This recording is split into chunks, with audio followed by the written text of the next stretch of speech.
remember, China has not used force in a major way in over 40 years. That's pretty extraordinary for a great power. It shows an extraordinary level of restraint. And it's one reason why I, for one, am not terribly worried about China. I certainly don't think we need to, some massive defense upgrade. I think we could deal well with, sort of a moderate defense spending, something on the order of $500 billion, not $1.5 trillion. By the way, folks, that's your children and your grandchildren's future being mortgaged away to build nuclear missiles and so forth to get ready to fight China. So, we really ought to think very carefully before we present China as this, a terrible enemy that's about to rampage across the Pacific after it jumps on the trampoline of Taiwan.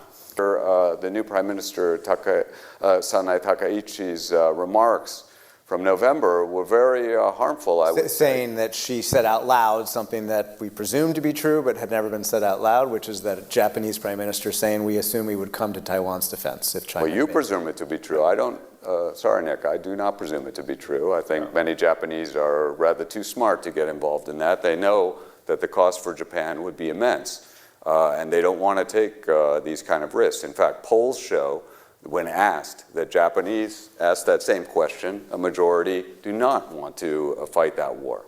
They estimate, they ran an iteration of a Taiwan war game about 40 times. In almost every case, they said the United States loses both forward deployed aircraft carrier groups in the first turn, so in the first week. That's 1 week of this war, folks, that could go on for years.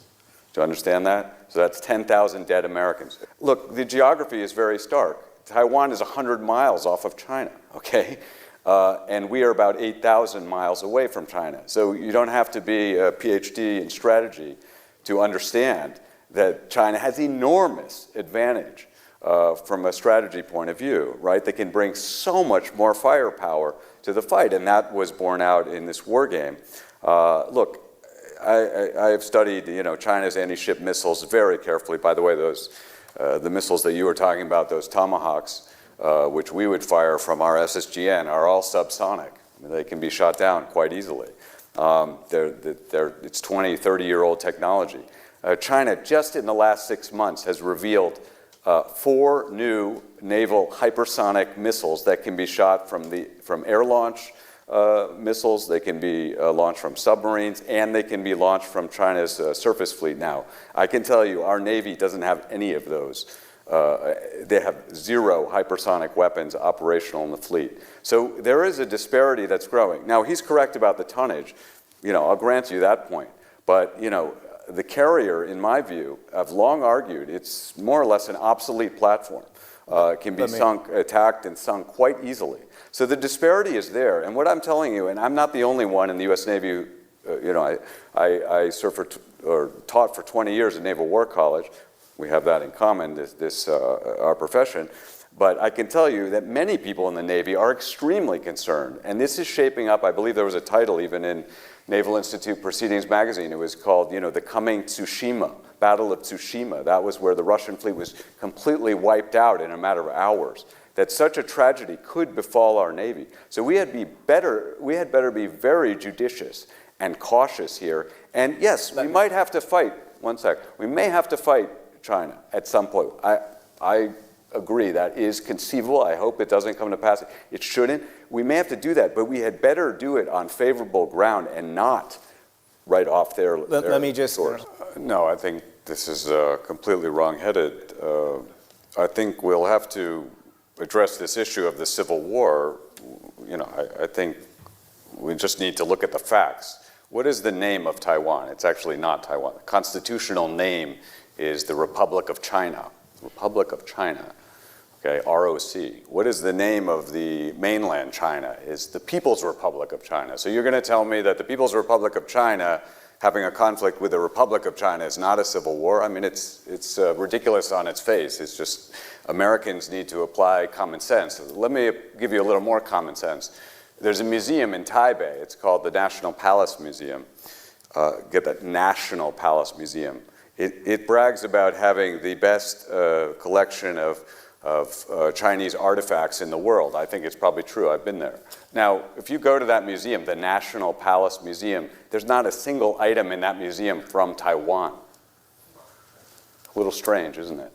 It's also a little strange that most of the streets names in Taipei, the capital of Taiwan, are named after provinces and cities in the mainland.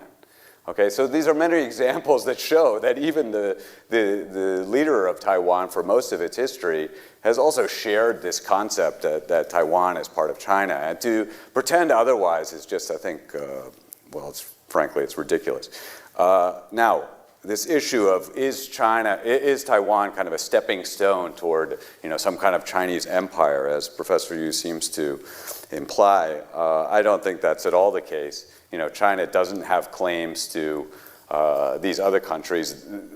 They in no way approximate its obvious claim over Taiwan. And if you look around, Professor Yu said that there's all kinds of conflicts on its borders. Well, there is some truth to that. 美军舰队因确保在获得指令的27分钟内就能随时投入战斗，美空军近期还进行所谓孤立作战演练，模拟遭所谓解放军切断补给、增援、断联72小时情况下如何生存并持续战斗。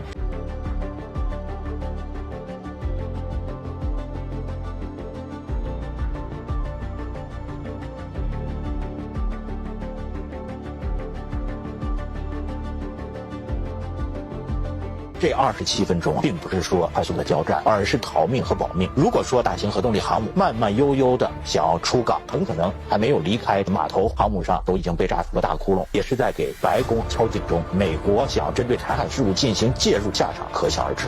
播报新闻是我的日常，必须时刻保持妆容和皮肤的最佳状态。当来到人生中最重要的时刻，也是 KS 逆时奇迹帮助我轻松驾驭，闪闪发光。